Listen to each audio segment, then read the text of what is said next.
Вижу, что сегодня мой выпуск про Таро и пение, про связь между ними. Здравствуйте, дорогие друзья! Таро и пение. Казалось бы, действительно, какая между ними связь? Что может быть общего между мантическим инструментом не для всех и видом человеческой деятельности, к которой с завидной регулярностью приобщается практически каждый? Об этом мой сегодняшний выпуск. Итак, мы начинаем. Давайте сегодня посмотрим на верхушку айсберга. Конкретные проявления связи Таро и вокальной музыки. Самый яркий пример, пожалуй, финская хэви-метал группа, которая возникла в начале 80-х и называлась на тот момент «Пургаторий» – «Чистилище». Однако при записи их первого альбома коллектив поменял по желанию руководства лейбла свое название на лаконичное «Таро». Тут стоит сделать отступление и пояснить, что тема Таро как часть мира мистики, тайны, глубин подсознательного и философского характерна в первую очередь именно для рок-музыки. Почему так, я расскажу в одном из следующих выпусков, а сейчас мы вернемся к группе Таро. Карта «Рыцарь мечей» в стиле марсельского Таро изображена на обложке их первого альбома Spell of Iron, выпущенного в 1986 году. Ассоциация масти мечей с железом довольно проста. Выбор рыцаря, а не пажа или короля, указывает на человека, который уже чего-то достиг, что-то осознал, но еще полон энергии и продолжает искание. Заодно рыцарь передает привет крестоносцам, Crusaders, о которых часто повествуют песни групп, играющих хэви-метал. Стилистика одной из древнейших колод тоже помогает перенести слушателя в прошлое, побуждая его задуматься о временной шкале. А что видите в этой обложке вы? Тексты песен группы Таро мрачны, полны сожалений, разочарований, безнадежности. И это вполне соответствует стилю рока, в котором группа работает. Голос вокалиста группы Марко Хиетала, по совместительству бас-гитариста, звучит в лучших традициях жанра, близко и светло, но в то же время пронзительно и напряженно.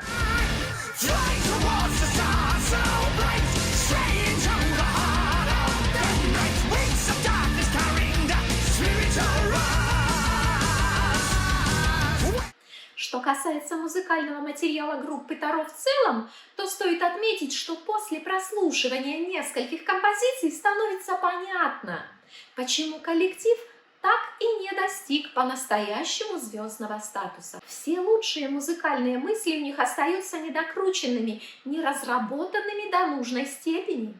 Особенно печально это в отношении композиций балладного типа, которых в творчестве группы Таро не очень много.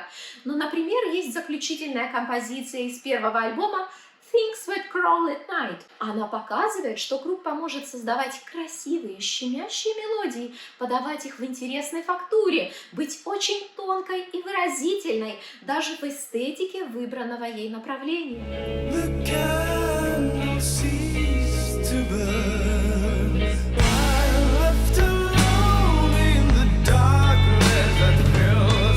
Но, повторюсь, лучший музыкальный материал коллективом не докручен.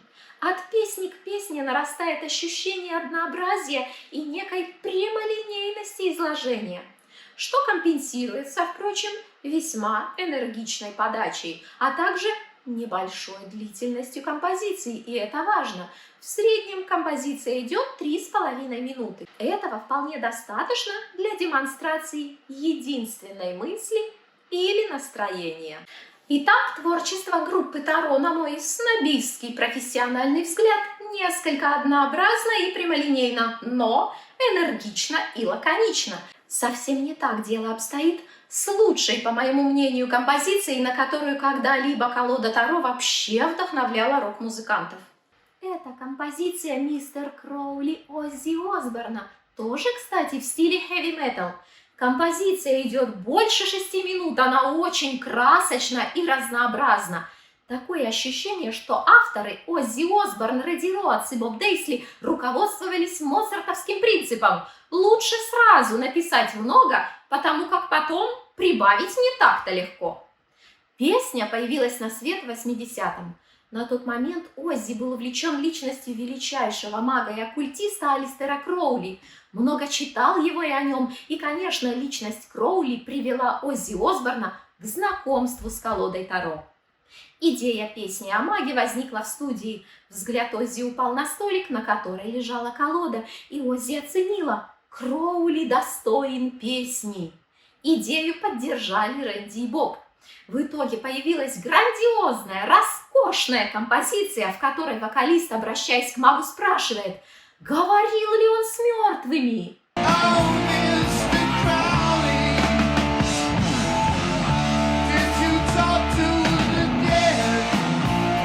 Насколько я помню, Кроули считал спиритизм неподобающим занятием и предостерегал от него, потому речь всего скорее идет о других способах общения с потусторонним миром. Композиция «Мистер Кроули» получилась необычной по балансу.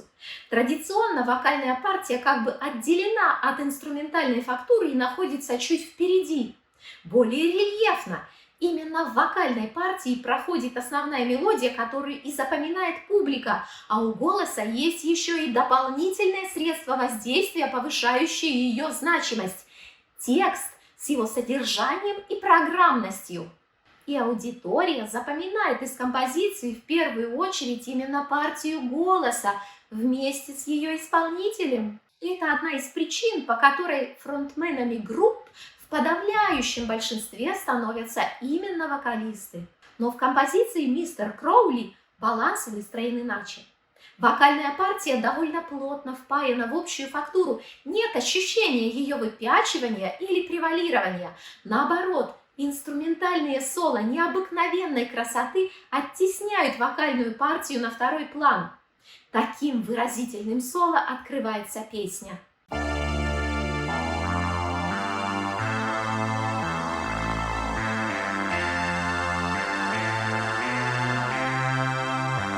Если вам кажется, что это звучит по-церковному, то вам не кажется. Это очень грамотная имитация и выбор органа церковного инструмента, который очень популярен, кстати, в рок-музыке, намеренный. Фактура вступления аккордовая, сухая и строгая, выстроена по вертикали. Она тоже характерна для церковного пения и называется хоральной от слова «хорал», как вы догадались. На нее наложена скупая мелодия, ползущая медленно, как туман. Такое специфическое инструментальное вступление передает привет источнику духовных и мистических исканий рок-музыкантов, указывает на корни эстетики рок-музыки. Очень многие представители этого музыкального направления родились в весьма религиозных семьях, а некоторые были даже детьми священников. Полностью разорвать такую связь абсолютно невозможно, можно только переосмыслить ее, трансформировать, переделать на противоположное.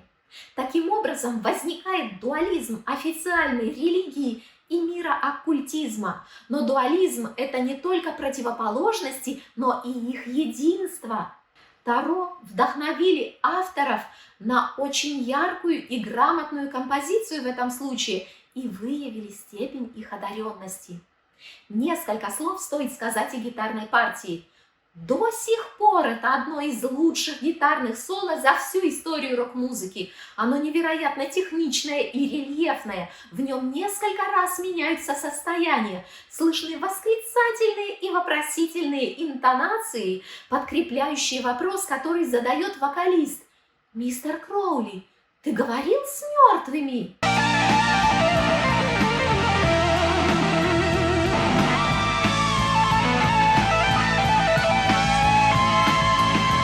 Эти сошествия в ад вслед за обращением к магу.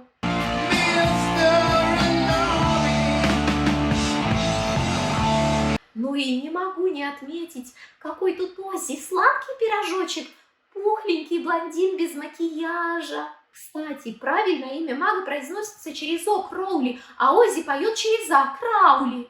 Может быть, вы знаете почему? Эти карты говорят, что вы получите плюсики в карму, если подпишетесь на канал и поставите лайк этому видео. Поставьте и подпишитесь. А мы продолжаем. Но давайте же внесем разнообразие. В предыдущих примерах Таро вторгалась в сферу музыки. Есть и обратные случаи, когда музыка вторгается в сферу Таро. Я имею в виду музыкальные Таро-колоды. Итак, встречайте! Музыкальное Таро от издательства Менегелло. Дизайн Освальдо Менегацци. Колода выпущена в 1981 году, причем существует в двух вариантах. Полная и только старшие арканы. Колода на данный момент не является абсолютной редкостью, но стоимость уже довольно значительная. Я, например, обнаружила полную за $135, а только старшие арканы за 50. Также на сайте издательства есть набор старших арканов всего за 25 евро. Это переиздание к 80-летнему юбилею дизайнера. Название Таро музыки говорит само за себя. Младшие арканы с номерами посвящены музыкальным инструментам, тромбону, лютне, органу и так далее. Короли – это крупнейшие оперные театры мира, тузы – величайшие композиторы. Старшие арканы посвящены самым знаменитым операм и балетам. Императрица – это Турандот Пуччини. 20-я карта «Ангел» – «Лебединое озеро» Чайковского. На коробке изображен туз динариев Джузеппе Верди. Логично, ведь это итальянская колода. Рисунки на картах красивые, яркие. Именно так надо подавать музыкальную суть колоды, эмоционально. От традиционного набора символов авторы почти отказались. В повешенном или, например, влюбленных еще можно узнать повешенного и влюбленных. А вот арканы сила или колесница, еще одно, это карты шут и маг. Регалетто, выбранный для мага, внешне больше подходит для шута, но, возможно, имелось в виду внутреннее состояние персонажа оперы. Хотя лично я и в этом не нахожу сходства. Думается, что для настоящего понимания колоды и эффективной работы с ней следует ознакомиться с сюжетами представленных на ней произведений и их персонажами. Кстати, а знаете ли вы, что это за колода? Если да, то напишите в комментариях. И сегодня мне изо всех сил мешала зайка. А на сегодня все.